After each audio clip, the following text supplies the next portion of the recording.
హిందువుల పవిత్ర నగరం అయోధ్య. అయోధ్య అంటే అర్థం జయించ శక్యం కానిది. అతి పురాతన హిందూ నగరాలలో అయోధ్య ఒకటి. రామాయణంలో ఈ నగర వైశాల్యం 250 చదరపు కిలోమీటర్లుగా వర్ణించబడింది. కోసల రాజ్యానికి రాజధాని అయోధ్య. ఇది పతితపావని అయిన గంగానది తీరంలో ఉంది.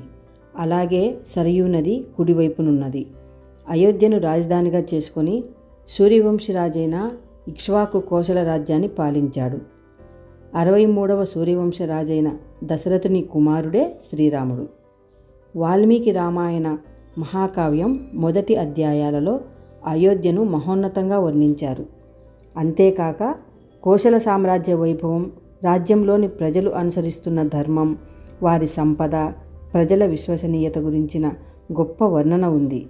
తులసీదాసు తాను రచించిన రామచరితమానసులో అయోధ్య వైభవం గొప్పగా వర్ణించబడింది. అయోధ్య స్థల వివాదం ఎలా మొదలైంది? అసలేం జరిగింది? అయోధ్య స్థల వివాదంపై కోర్టు కేసులు నడిచాయి. సుప్రీంకోర్టులో ఏం జరిగింది? చివరకు వివాదం ఎలా క్లోజ్ అయ్యింది? పూర్తి వివరాలని ఇప్పుడు తెలుసుకుందాం. ఇంతవరకు నా ఛానల్ మీరు సబ్స్క్రైబ్ చేయకుంటే ఇప్పుడు చేయండి. హిందువుల కళ నెరవేరుతోంది. అయోధ్యలో దివ్య భవ్య రామమందిరం రూపుదిద్దుకొని బాలరామయ్య ప్రాణ ప్రతిష్టకు సమయం దగ్గర పడుతోంది. అయోధ్య రాముల వారి చరిత్ర గురించి తెలియని వారు ఎవరూ ఉండరు. ఇప్పుడు మనం తెలుసుకుందాం. రామమందిర స్థల వివాదం ఏంటి? గతంలో ఏం జరిగింది? భారతదేశము అనేక మతస్థులను, ధర్మస్థులను, వర్గాలను, వర్ణాలను అక్కున చేర్చుకున్న పుణ్యభూమి. ఎంతోమంది విదేశీయులు మన దేశంపై దండయాత్ర చేసి దోచుకున్నారు. అలా వచ్చిన వాళ్ళల్లో మొఘలులు ఒకరు. 1528వ సంవత్సరంలో మొఘలు రాజు బాబర్ అయోధ్యలోని రామాలయం ప్రదేశంలో మసీదు నిర్మించాడు. అయోధ్య అనేది రాముడు పుట్టిన స్థలం. అలాంటి పుణ్య ప్రదేశంలో ఆలయాన్ని కూల్చేసి మసీదును కట్టడాన్ని హిందువులు జీర్ణించుకోలేకపోయారు. అప్పటి నుంచే వివాదం మొదలైంది. బ్రిటిష్ హయాంలో ఈ వివాదం ముదిరింది. అయోధ్య స్థలంలో మసీదు నిర్మాణ విషయంలో మొదటి నుంచి ఘర్షణలు చెలరేగాయి. అయితే 1853 నుంచి అధికమయ్యాయి.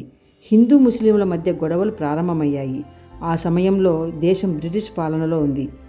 ఈ చిచ్చును ఆర్పేందుకు 1859లో బ్రిటిష్ ప్రభుత్వం ఊహాత్మకంగా అడుగులు వేసింది. ఆ స్థలాన్ని రెండుగా చేసి ఫెన్సింగ్ వేసింది. లోపలి స్థలం మసీదు కోసం, బయటి స్థలం రామాలయం కోసం ఉద్దేశిస్తూ విభజించింది.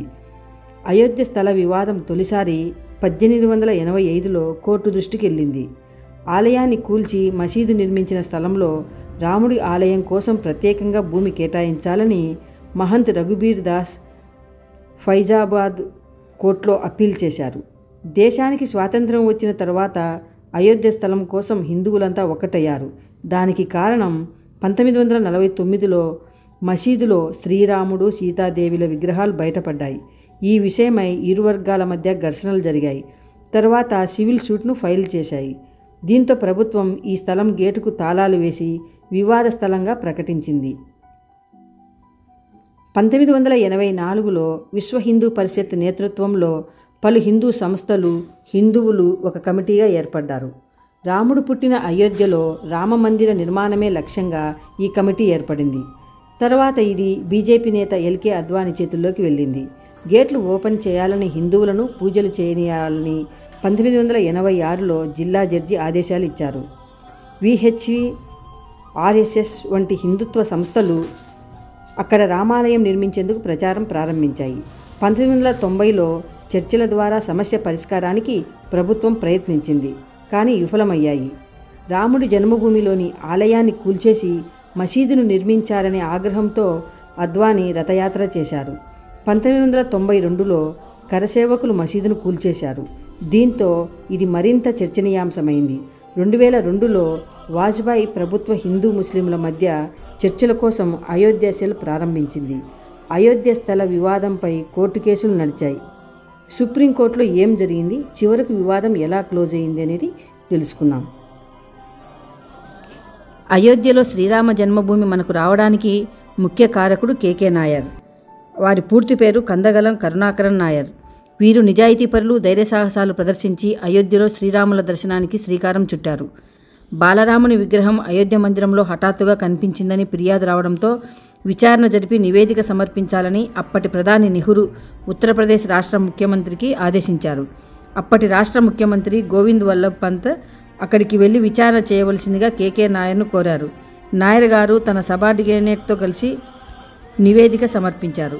ఆ నివేదిక ఆధారంగా ఆలయానికి 500 మీటర్ల పరిధిలోకి ముస్లింలు వెళ్లడాన్ని నిషేధిస్తూ నాయర్ ఉత్తర్వులు జారీ చేశారు. ఈ నిషేధాన్ని ఇప్పటి వరకు ప్రభుత్వం కానీ కోర్టు కానీ ఎత్తివేయలేకపోవడం గమనార్హం.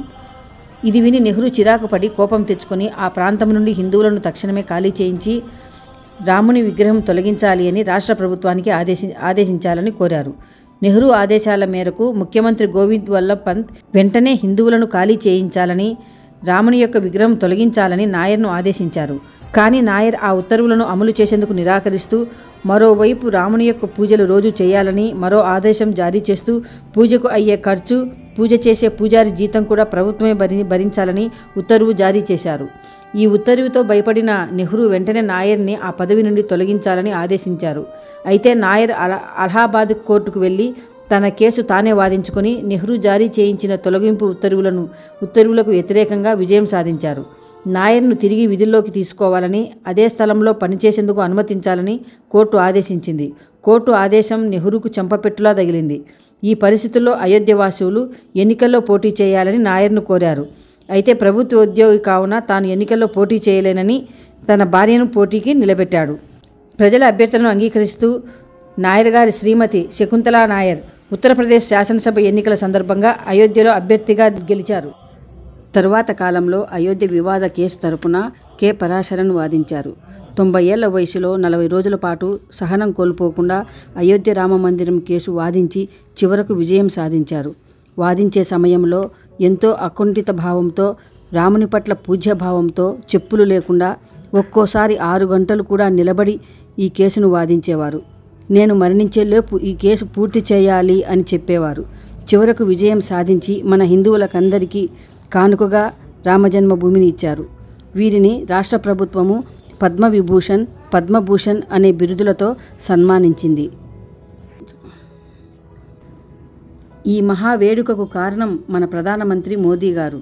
భారతదేశ హైందవ సంస్కృతిని పెంచే పనులు చేస్తూ, మన దేశ కీర్తిని పెంచుతూ, అన్ని విధాలుగా మన దేశాన్ని ముందుకు నడిపిస్తూ నిస్వార్థంగా సేవ చేస్తున్నవారు మన మోదీజీ గారు. ఇటువంటి వారిని గెలిపించుకోవడం మనందరి బాధ్యత. తిరిగి ప్రధాని గారు ఎన్నికలలో ఘన విజయం సాధించాలని ఆ సర్వేశ్వరుని ప్రార్థిస్తున్నాను. 2024 జనవరి 22న వస్తున్నది రామదీపావళి. ఎంతోమంది ఎన్నో ఏళ్ల నుండి ఎదురుచూస్తున్న రోజులు వస్తున్నాయి. అఖండ భారతదేశాన్ని పాలించిన శ్రీరాముడు తాను జన్మించిన అయోధ్యలో తన స్థానం తాను సంపాదించుకునేటందుకు 500 సంవత్సరాలు పట్టింది. మన భారతీయులలో అత్యాశ మరియు ఐక్యత లేని కారణంగా మనకు ఇంతటి దుర్దశ పట్టింది. ఇకనైనా అందరము ఐకమత్యంతో మేలుకొని మన తరానికి, భవిష్య తరానికి మన సంస్కృతి, మన ధర్మాలను నేర్పిస్తూ బంగారు బాట వేద్దాము. జై శ్రీరామ్, జై భారత్.